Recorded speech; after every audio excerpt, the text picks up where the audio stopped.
নমস্কাৰ, সুৰাত মগন অনুষ্ঠানলৈ আপোনালোকক স্বাগতম।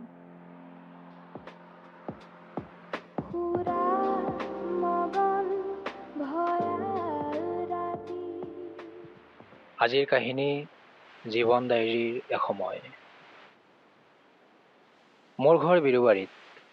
অফিচিয়েল কাম এটাত মিৰ্জালৈ আহোঁতে গধূলি হোৱাত মোৰ লগৰ মিৰ্জাৰে বন্ধু প্ৰিয়ব্ৰতক ফোন কৰিলোঁ। প্ৰিয়ব্ৰতহঁতৰ গাঁওখনৰ নাম উৰপুত। মিৰ্জাৰ চকৰ পৰা অকণমান ভিতৰত সোমাই যাব লাগে। বেছ সুন্দৰ গাঁৱলীয়া পৰিৱেশ। ৰাতিটো তাতেই কটাই ৰাতিপুৱা উঠি চাহকাপ মুখত লৈয়ে ঘৰলৈ ওলালোঁ। প্ৰিয়ব্ৰতে সিহঁতৰ উৰপুতৰ চকলৈ থব আহিছিল মোক। উৰপুতৰ চকৰ পৰা মিৰ্জালৈকে হেনো টেম্পো গাড়ী চলে, সেই কথা প্ৰিয়ব্ৰতে মোক আগতেই জনাইছিল।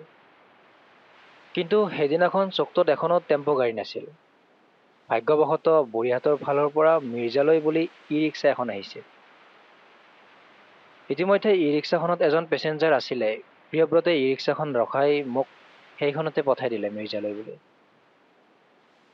মোৰ লগৰ সহযাত্ৰীজন আহি জামৰ তলত নামিছিল আৰু তেখেতে নামি দিয়াৰ পিছত ই ৰিক্সাখনৰ ছিটত এটা পাৰ্চ পৰি থকা দেখিছিলোঁ। পাৰ্চটো মোৰ লগত আহি থকা যাত্ৰীজনৰ হয়নে নহয় মই ঠিৰাংকৈ ক'ব নোৱাৰোঁ। পাৰ্চটো তুলি লোৱাত দেখিলোঁ তাত বহুখিনি টকা আছে। চালকজনে দেখিব বুলি দৌৰাদৌৰিকৈ পাৰ্চটো পকেটত সোমাই লৈছিলোঁ। হয়তো মোৰ অলপ লোভ লাগিব পাৰে, কিন্তু বেছি পৰিমাণে ভয় লাগিছিল।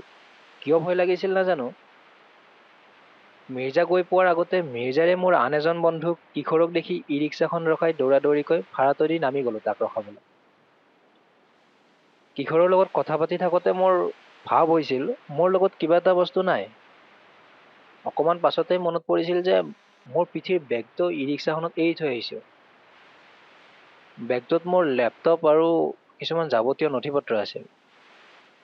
সময় নষ্ট নকৰি দুয়ো কিশোৰৰ বাইকখন লৈয়েই মিৰ্জাৰ ই ৰিক্সা ষ্টেণ্ডলৈ গ'লোঁ আৰু সেই গাড়ীখন বিচৰাত লাগিলোঁ, কিন্তু বিচাৰি নাপালোঁ। দুয়ো বাইকখন লৈ আকৌ ঘূৰি আহিলোঁ। মই যি ঠাইত ই ৰিক্সাখনৰ পৰা নামিছিলোঁ সেইখিনি ঠাইত ই ৰিক্সাখনৰ চালকজন ৰৈ কাষৰ দোকানখনত কিবা সুধি আছিল। মই বাইকৰ পৰা নামিয়েই তেখেতৰ কাষত গৈ সুধিলোঁ, দাদা মোৰ বেগটো আপোনাৰ গাড়ীখনত। মই কথাষাৰ ক'বই নাপালোঁ। তেখেতে আগতেই কৈ দিলে, ভাইটি তোমাৰ বেগটো মোৰ গাড়ীখনত ৰৈ গৈছে, সেইটো দিবৰ বাবে মই তোমাক বিচাৰি আছোঁ। মই তেখেতক ক'লোঁ, আপুনি মোক বিচাৰি ইয়াত ৰৈ আছে, মোৰ বেগটোত কি কি আছিল আপুনি জানেনে? মই চোৱা নাই, তেখেতে কৈছিল। তেখেতৰ নিস্বাৰ্থতা দেখি মোৰ এনেকুৱা লাগিছিল যেন মোৰ জীৱন ডায়েৰীখনৰ এসময় উজ্জ্বল হৈ ৰ'ল।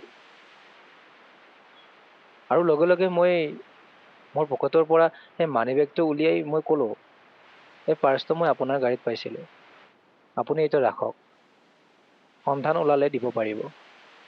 ধন্যবাদ।